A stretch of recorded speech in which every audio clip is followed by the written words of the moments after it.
Ludmilla, Sharon, Judith, Linda,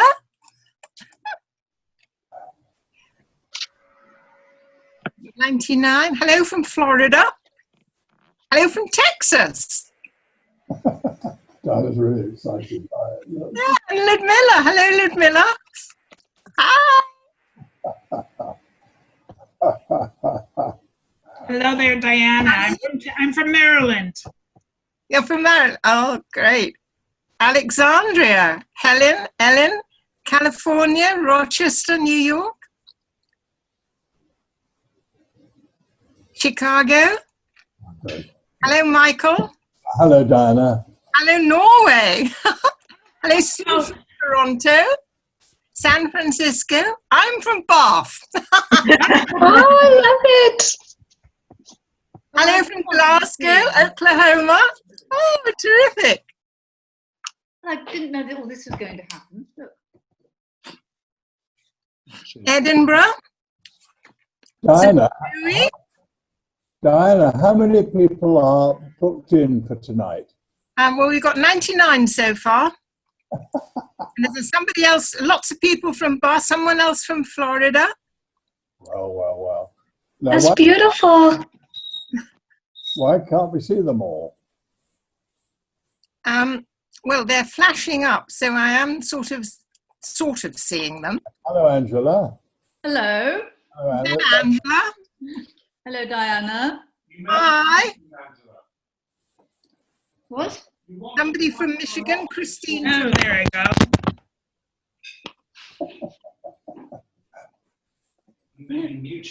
Have I muted it? Ah. I'm in Bath. Hello, Robin from Bath. Oh, here we are. We can run. There's Angela. Hi, Angela. Hi. Can you hear Daisy. me? Hello, Daisy. Boring Bath for me too. You've done all your networking. That's brilliant. Thank you. Hello from Hereford. Hello, Kelly.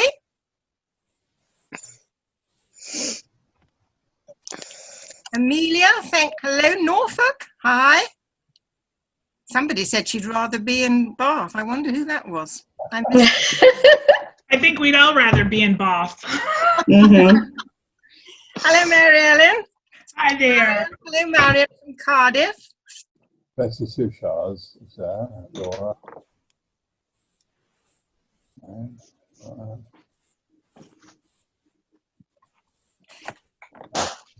Right, well, I'm going to...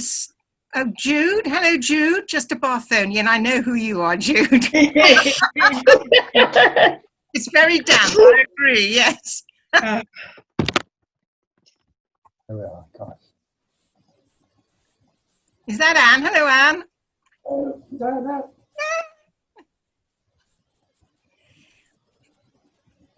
Well, we're up to 100 people now. Wow. What?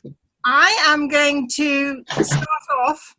Hello, Laura, because as they come in, they're not going to miss anything very much, I don't think. So anyway, welcome to everyone. It's really wonderful. Good evening, and it's the second of our Jane Austen lockdown talks. Had life not interrupted, this would have taken place this afternoon at 3 o'clock and followed by tea and cakes, which is always good. But events did overtake us, as we all know. And so here we are. And this is a scheduled Grizzly evening talk. But of course, the huge difference is that we're doing it via Zoom. So we've got people from all around the world, which is really, really exciting.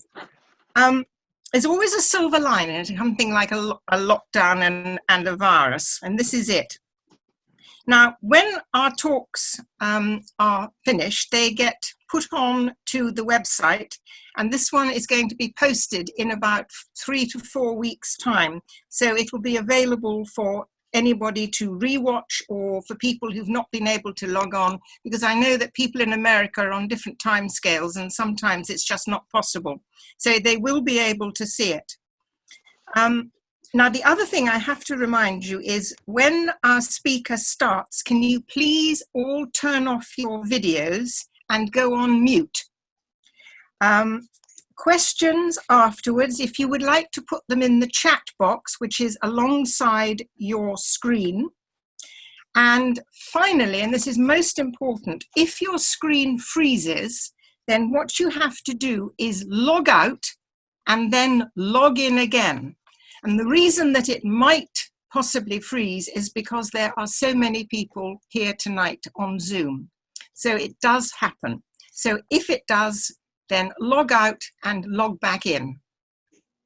Right, now all it's left for me to do is to introduce our speaker.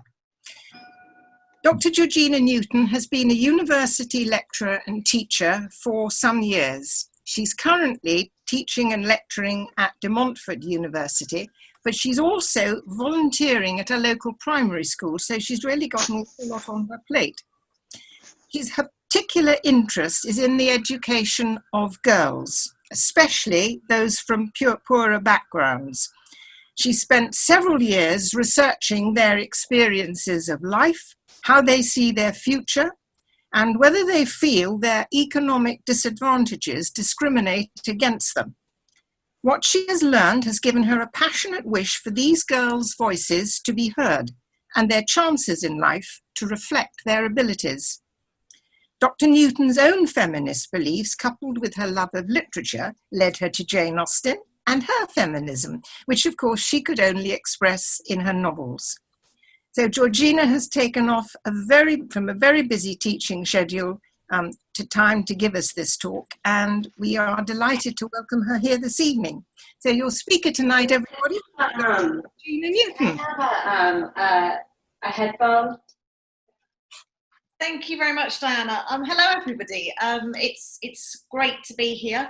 Although it's virtual, it's fab to talk to everybody. And I was just said earlier, I was reflecting on how this is quite a cool way to spend a Saturday evening, at least a Saturday evening if you're in the UK, being sort of self-indulgent and talking about my PhD. I still love, despite having spent a lot of time writing it. So my PhD, a little sort of insight into that, as Diana rightly introduced, it was about sort of working class girls and how they imagine their futures. I was fortunate enough to work with 11 and 12-year-old girls from working class backgrounds through focus groups, but they also helped me in the research. It was co-participatory, and my thesis developed from that.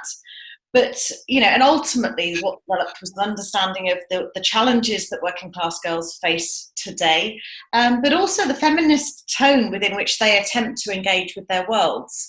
Often we negate young girls thinking they're not interested in feminism anymore, or, you know, they're just interested in posting their next latest picture on Instagram.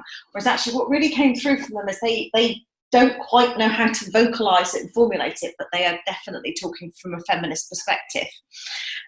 So that sort of leads me to reflect on Jane Austen and how she equally talks from that perspective. One thing just to note is all the girls chose their own pseudonyms. So I've got a couple of quotes from them. So please just ignore the slightly interesting names that they chose for themselves. That was nothing to do with me.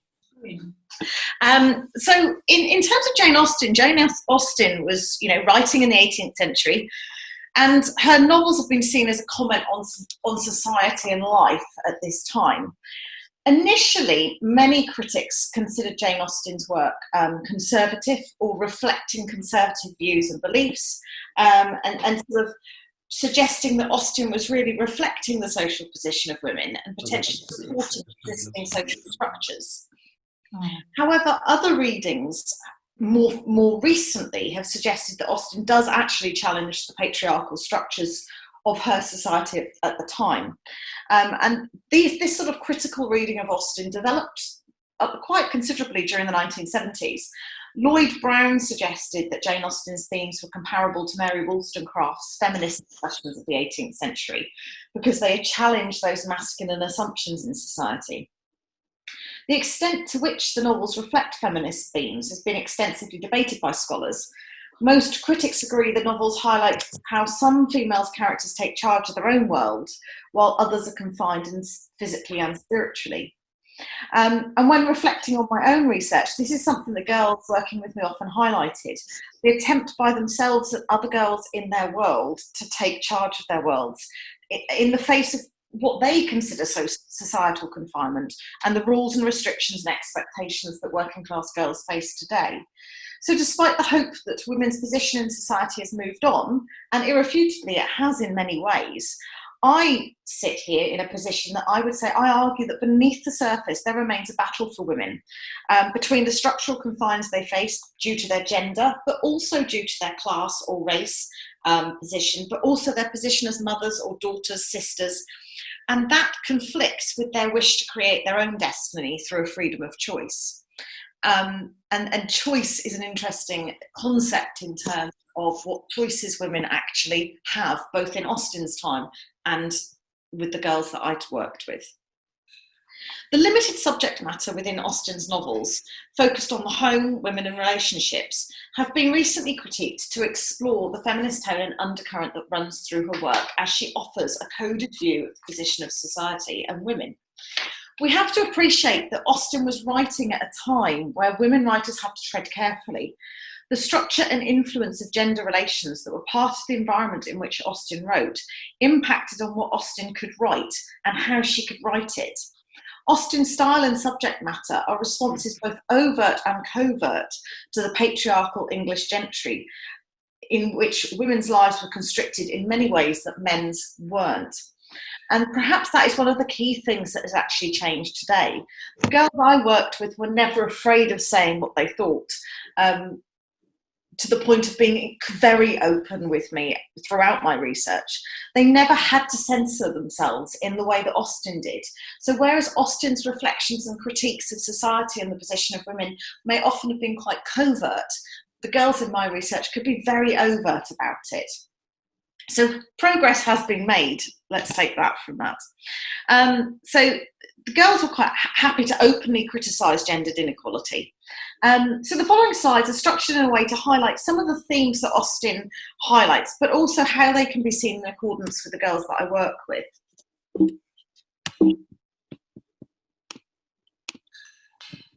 So one of the first things that I was thinking about is I actually did my research from a socialist feminist perspective, looking at how both class and gender constrict the young girls of today.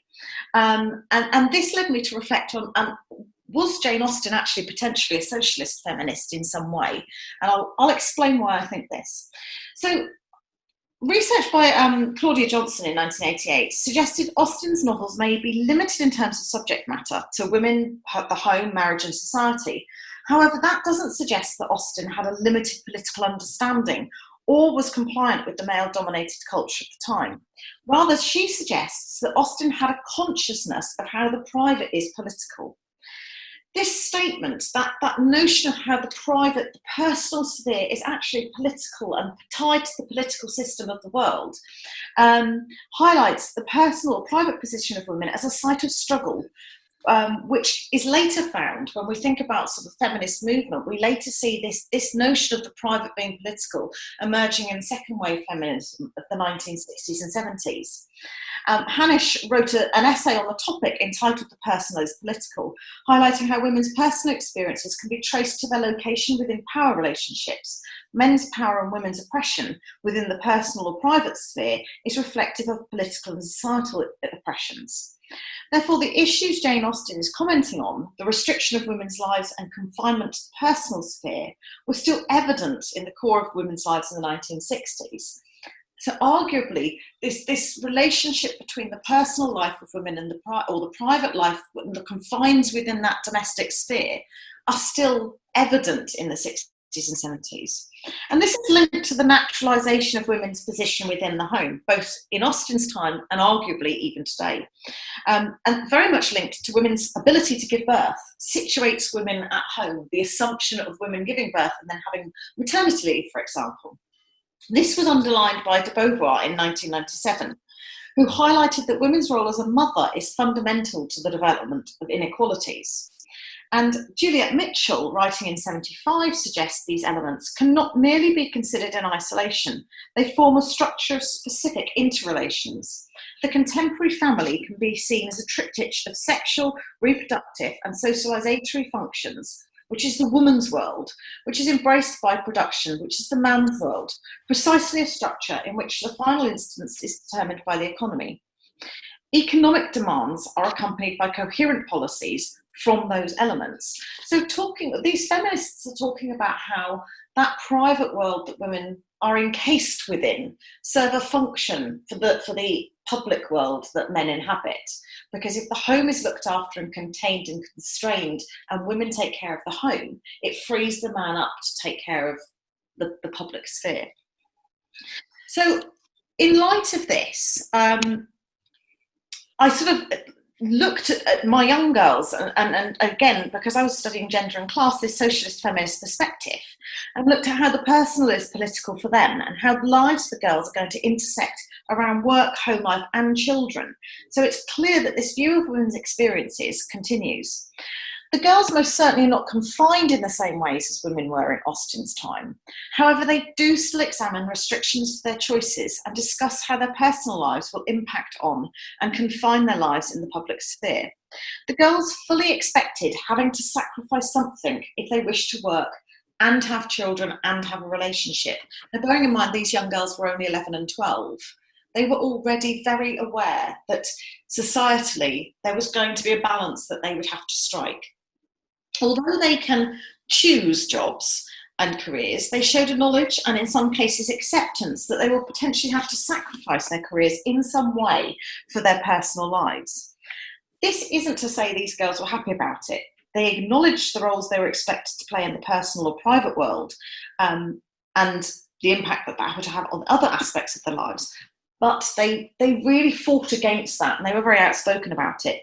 And girls commented things like, I don't think they, as in women, should just give up work just to look after the children because they don't want to spend their entire lives just staying at home. They want to do something for themselves. And another girl suggested that they, as in women, do all the work. And this leads us to Mildred, who said, yeah, they do everything and women just sit back and do nought. Now, these particular girls were very outspoken about the roles their fathers took within the home. And they very much saw the home in their experiences as the domain of women and women being responsible for the home, while men got to enjoy the public world. And the sort of notion that women were expected to look after children, do the housework, do the cleaning and cooking, and suggested that this is reflective of women's oppressed position within a wider society. And again, the personal being political suggests that if women are restricted to the personal life and they have the demands placed on them at home, they can't fulfill their world in terms of the political. So the knowledge of the primary responsibility for the home and children continues to fall on women and shapes their experiences. They don't like it, but they know that they'll have to try and juggle everything or sacrifice something. And discussions for the girls highlighted how this argument remains relevant today, with evidence that women continue to take that responsibility. So I would say in many ways that personal political theme still very much exists in young girls' lives today. Moving on to marriage. Now, this is obviously a key theme running throughout Austen's work. And marriage, as Austen knew it, involved a woman giving up everything for her husband, her money, her body, and her existence as a legal adult. Husbands could abuse their wives, imprison them, or take their children away within the bounds of the law. And marriage mattered because it's a defining action of a woman's life. To accept or refuse a proposal was almost the only decision a woman could make for herself. It was the only way a woman could exert control over her life. For Austen, marriage and children were a girl's natural and best aspiration. Austen realised that women without independent means felt very great pressure to marry someone who could look after them, because otherwise they would be a burden on their families. The marriage market that she described is quite detailed and well understood by all concerned. For example, as explained in Mansfield Park, Miss Maria Ward, with only £7,000, had the good luck to captivate a baronet. Her uncle, the lawyer, allowed her to be at least £3,000 short of any equitable claim to it. To indulge in a marriage less lucrative than might have been expected was regarded as throwing oneself away, and someone like Mary Crawford, who prided herself on her realism, could not bring herself to do it. Austen uses irony to shine a light on the marriage market. I'm sure you all recognise this quote, and the need for marriage for women in the era. So the opening line of Pride and Prejudice: it is a truth universally acknowledged, so that a single man in possession of a good fortune must be in want of a wife. However, the reality is, maybe a man needs a wife to produce an heir and to look after his house. But as Pride and Prejudice goes on to demonstrate, it's actually not the man that needs a wife, but rather the women that need the fortunes of the men that they seek to marry or they find to marry. So although this situation of inheritance, dowries and women needing husbands has considerably moved on, I'd like to draw comparisons to the girls' discussions about relationships, marriage and their futures.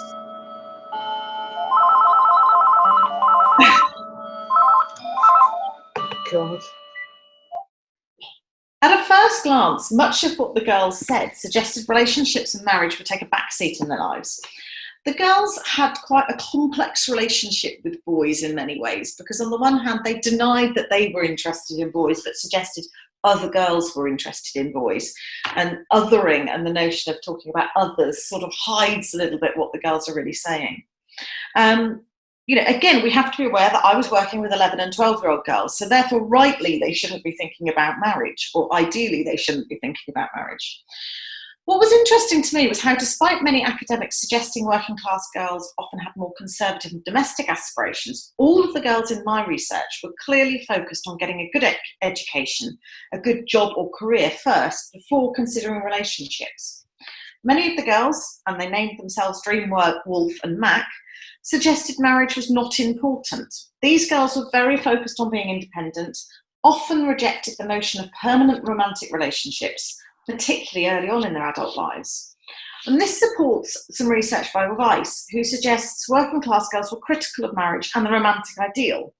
However, many of the girls did ultimately expect to be married or cohabit in the future.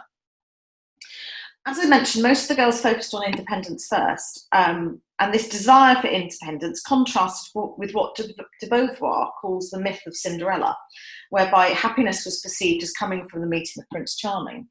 And I think Austen, despite Austen focusing on marriage and considering the need for, or talking about and exploring the need for women to find a suitable husband that could look after them, then most definitely, I don't believe her novels were anywhere near the myth of Cinderella.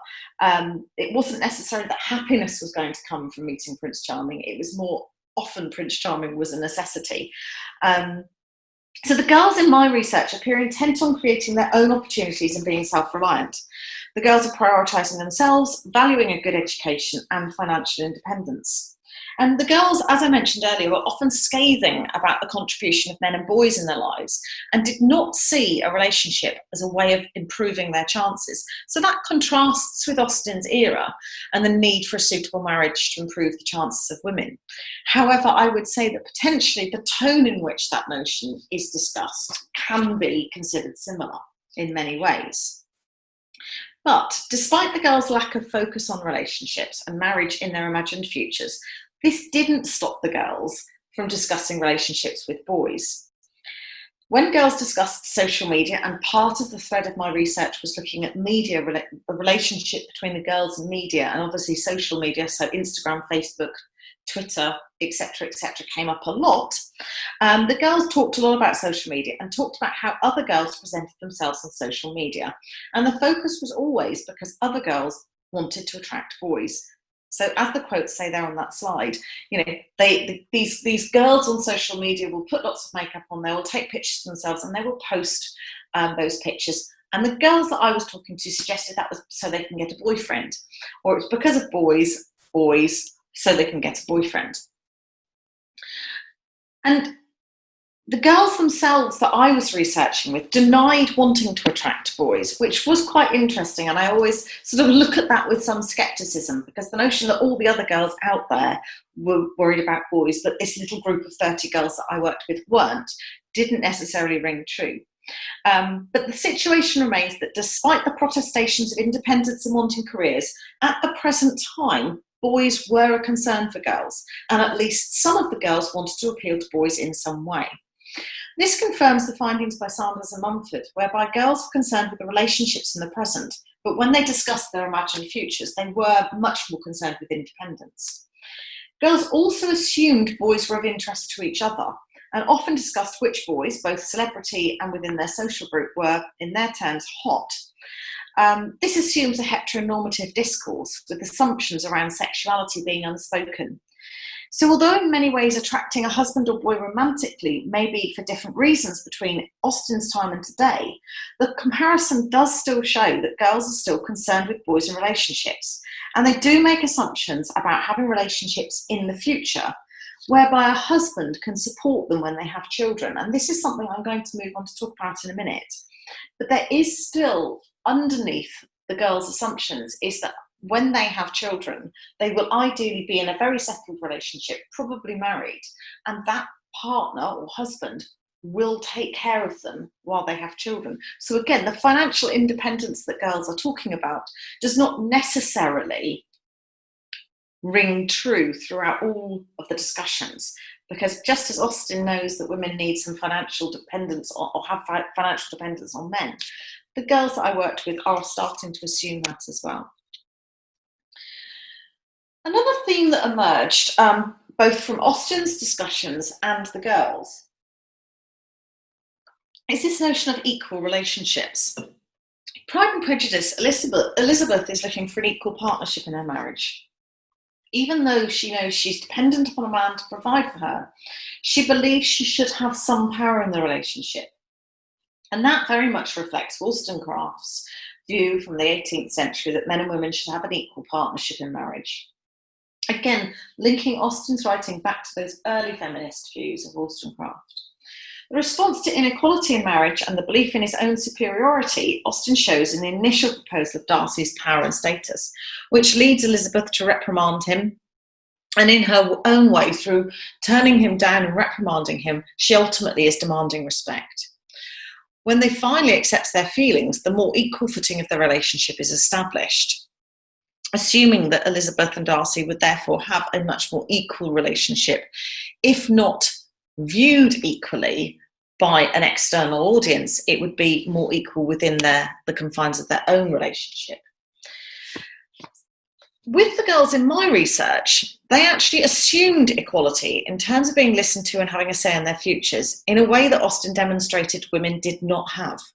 However, in a similar way to Elizabeth looking for an equal partner, the girls also talked about wanting to demand respect and wanting a relationship based on an equal footing.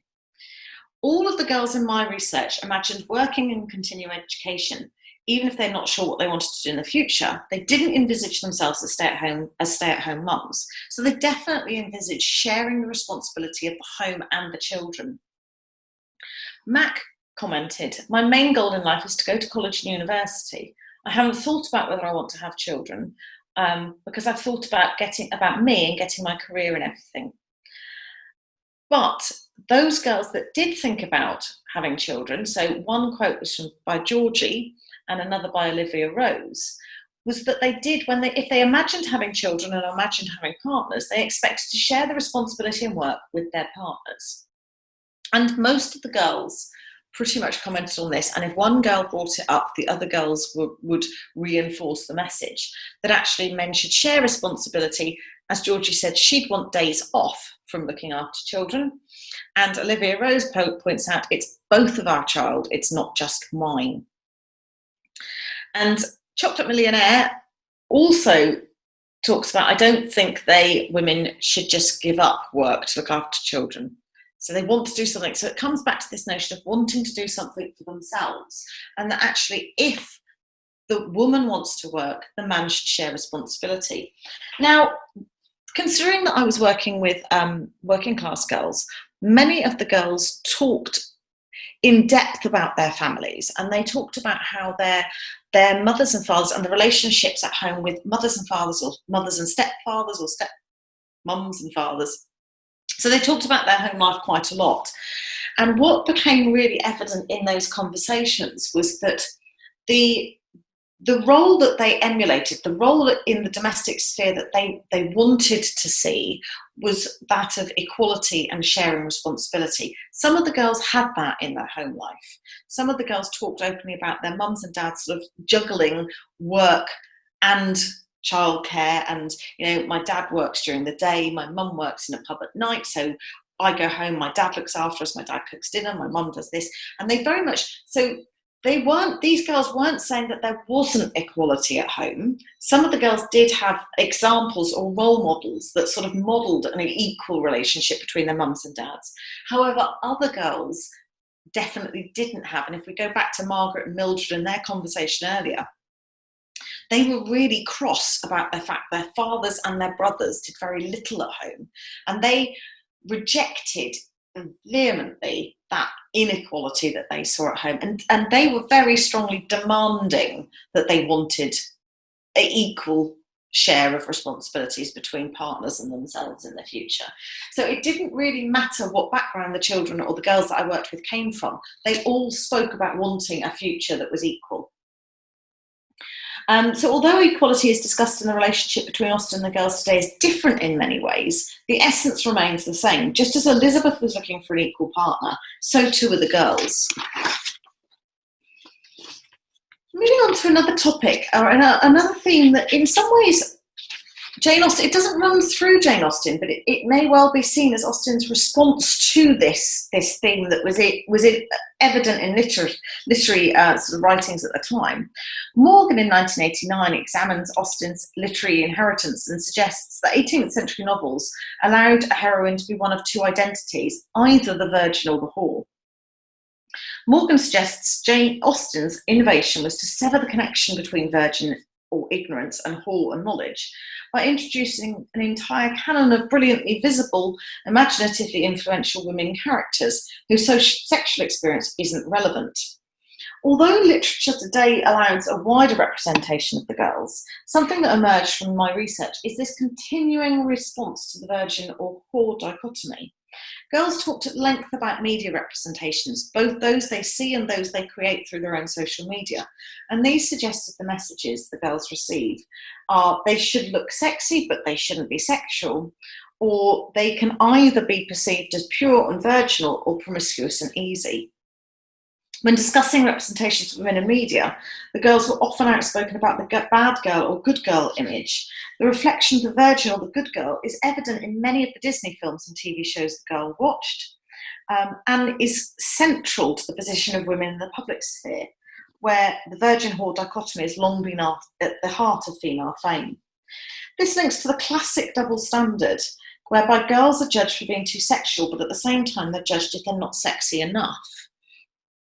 And Austen was writing at a time where she was responding to that and effectively trying to move her characters away from that virgin or whore dichotomy. And the girls themselves are actually trying to respond to that dichotomy today. They're trying to carve out a space for themselves whereby they're neither a virgin or a whore.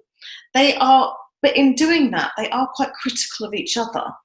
And they're critical of themselves. They often, when they were talking about this notion of being sexy or sexual, or some people representing themselves as sexy on social media, they would often be critical, but they'd equally try and justify why they maybe had then worn clothes that was quite similar. So comments such as, I wore shorts, but they weren't that short, or I wore a crop top, but it had tassels, so it didn't show my midriff. So there was a constant running through the girls' lives, as much as it was running through Austen's literature or the literary inheritance at the time, was this sort of dichotomy between good and bad, or pure and whore, basically. And that hasn't been solved for the girls today. Moving on to economic power. Judith Newton argues Austen saw women's lives as restricted and lacking in autonomy. But Newton argued the economic inequality rather than political patriarchy to be the cause. It's the right of Austen's men to have work that pays and to rise through preference and education, whereas women must marry for their fortune or inherit it. Austen shows men for all their money and privilege are not permitted to be powerful though, and women for all their impotence are not seen as victims of economic restriction. So Newton argued that actually, despite the economic position of women, Austen worked a way around this. Newton read Pride and Prejudice as decoupling economics from power in Elizabeth. Elizabeth, as an unmarried middle-class woman without a fortune, was a most authentic, powerful figure in the novel, and Elizabeth's intelligence mitigates her economic and social deficiencies. Whether you agree with Newton's reading or not, one thing most critics agree on are the novels that Austen wrote highlight how some female characters take charge of their own worlds while others are confined. Almost all of Austen's work explores the precarious economic situation in which women of the late 18th and early 19th century found themselves. Austen addresses issues relating to money and property, particularly the arbitrary quality of property inheritance and the precarious economic position of women. And there's a tension between the claims of society and the claims of the individual. However, whilst women are now in a position to earn their own money and hopefully be in a less precarious economic state than in Austen's time, it has to be highlighted that women continue to be more economically at risk than men. Those women that do earn, unfortunately, globally, earn 24% less on average than men. Coupled with a number of other risk factors in terms of work that we do not have time to explore today, I could probably talk for another 45 minutes about the economic position of women, which is not why we're here. So, returning to the socialist feminist arguments, women's economic situation can be examined through the mutual interdependence between capitalism and patriarchy. Eisenstein, a feminist from the 1970s, called this capitalist patriarchy. So although the girls I worked with didn't actually articulate themselves as feminists, a feminist tone emerged through these discussions. They discussed women's roles and the inequality they were aware of, and suggested women should be able to do anything and should have equal opportunities and power, both economically and socially to men. The girls were surprisingly aware of the economic inequality that existed. And linked to that were these representations of the power and economic agency of men versus the lack of for women. So one of my girls commented, the media shows girls as pretty and stuff, but never do anything with jobs. It's like all we think about is our looks. Another commented, because you're a woman doesn't mean you should be limited as to what jobs you can do. No one should be limited to what they can do. And as Mildred says here, woman is not a limit to what you can do. So they didn't necessarily talk about economic situation purely in that sense, but actually what they were really aware of was the fact that certain jobs were limited or in many ways may be frowned upon for women, and those jobs were often the ones that paid the most or provided a launch pad for women to climb the career ladder. So while the economic situation for girls today is different to girls in Austen's era, the need for equal economic power continues to be a concern, and the girls were aware of that. Despite arguing that Austen's novels have feminist elements, scholars have still noticed that women are frequently represented as confined, with very few depictions of female authority figures.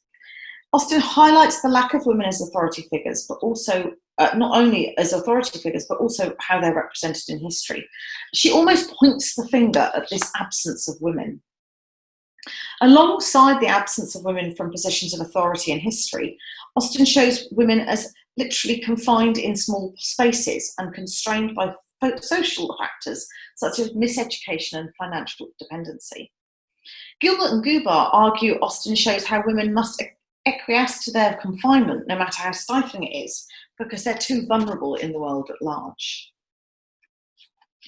And again, sort of this notion of women being confined and women never being able to have sort of the power or to be a figure of authority ran through the discussion that we had. And in Persuasion, Anne Elliot describes the differences between men and women. We live at home, quiet and confined, our feelings prey upon us. You're forced on exertion, you always have a profession, pursuits, business of some sort or another to take you back into the world immediately, and continual occupation and change soon weakens the prescience. Butler points out that Austen's novels lack depictions of female mentors or authority figures. In the novels, Butler argues women do not progress from ignorance to knowledge. Many of them are oddly or even unnaturally ineffective. They marry authority figures. And Gilbert and Gubar points out that Austen really pointed the finger at how becoming a woman means relinquishing achievement and accommodating oneself to men in the spaces they provide. So in Persuasion, as Mary and Louisa grow up, they lose their independence and become reliant on those around them. Austen examines the female powerlessness that underlies monetary pressure to marry and the injustice of inheritance laws and the ignorance of women denied formal education. The girls in my research also commented on the lack of authority figures they see in their lives. Women are always shown as weak. Like in every time I watch something, the girl, the female, always ends up cleaning, doing the weak stuff, and the man saves the day. He's a hero, it's never the opposite way around, according to Peony Baby. Now that was talking about media. However, the girls also pointed to other representations, how in school they saw more male managers, that when they saw politicians, they saw more men. And actually they even talked about the fact that language reflects this. So those occupations that are perceived as or signified as powerful or heroic are often perceived as male or signifying masculinity. They spent quite a long time talking about, how we use the term fireman still or policeman still, and how that authority figure is assumed male. And politician is often assumed male because when you see it written in a newspaper, it will be a female politician. If you talk about a politician, it's just assumed male. So the girls very much considered that they lacked the authority figures that you could reflectively argue Austen pointed out back in the 18th century. We see more figures of authority that are female now, but they're still lacking. So ultimately, the girls would argue that I worked with, and Austen would probably argue herself, that it's not fair. The existence of female consciousness is suggested in Austen's first five novels, Northanger Abbey, Sense and Sensibility, Pride and Prejudice, Mansfield Park and Emma. Although her women characters lead restricted lives, her novels are not about restriction or even expression, but about the relationships between the two, and about how women find ways to develop and assert their womanhood despite the restrictions placed on them.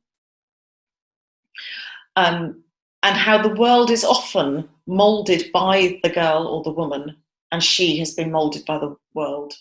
In a similar vein, the girls showed they were involved in constantly balancing the pressures of what it is to be feminine or acceptable. The girls that I worked with demonstrated that the performance of femininity is clearly shown through the regulation of their bodies and each other's bodies on social media, but also of their critique of women in media due to perceived femininity that is performed.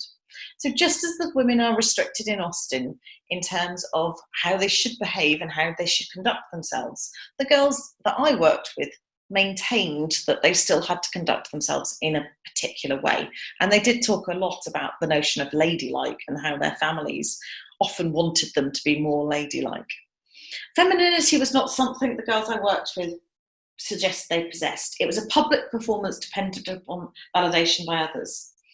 The notion of they don't recognise themselves by the category of femininity, but their appearance among other practices is central to how they know themselves. This suggests that women are not feminine by default, but that femininity is carefully constructed and displayed. Moving on to the final thoughts. When Elizabeth met Lady Catherine de Bourgh and said to her, about Mr. Darcy, he's a gentleman and I'm a gentleman's daughter. So far we are equal. Arguably, critics suggest that's the first time that Elizabeth can truly be portrayed as a feminist character. Feminism as a doctrine equates women and men equally, and this moment when Elizabeth declares herself equal to Mr. Darcy is when Elizabeth emerges as the feminist. Similarly, the girls in my research did not ever question their equality to men and boys. They wholeheartedly believed they were equal, but they were aware that ultimately it did not matter how they saw themselves, but rather how society saw them. They pointed to unequal treatment throughout school, through home life and through their hobbies, whereby boys and men benefit from women's positions. They spoke with a passion and anger about not being allowed to use the same gym equipment or play the same sports, or being expected to clear lesson material away while boys didn't have to, or the expectation they'll help at home while brothers didn't have to. They were only too aware that they were not equal in the eyes of wider society. So as much as Elizabeth maintained she started equal, and the girls maintain that they are equal, both Elizabeth and the girls know society has not yet reached the same conclusion. Austen's novels vigorously critique the patriarchal structures of her day. They bristle with anger and a deep sense of injustice. And the conversation I had with the girls mirrored this. The issues may not be identical, and yes, times have changed, but the girls I worked with were still attempting to resist the patriarchal structures that impact on their lives, and they were angry about it. They were angry about the inequality they see and experience. Austen's novels contain insightful contemporary critiques of patriarchy. They throw a searching light on the ways in which those same injustices continue to inflict widespread and long-term damage. When I first talked to a couple of friends about speaking today, often, or a couple of them commented how it'd be interesting because the feminine in Austen's work would be so different from now, and how the girls that I talked to would be so much further on. However, unfortunately, I don't believe this is the case. The patriarchal structures Austen saw continue to impact on girls and women today. We may be able to be more outspoken about it. We may have far more rights than Austen ever could have dreamed of. But actually, essentially, the fight for equality continues. And that's it from me.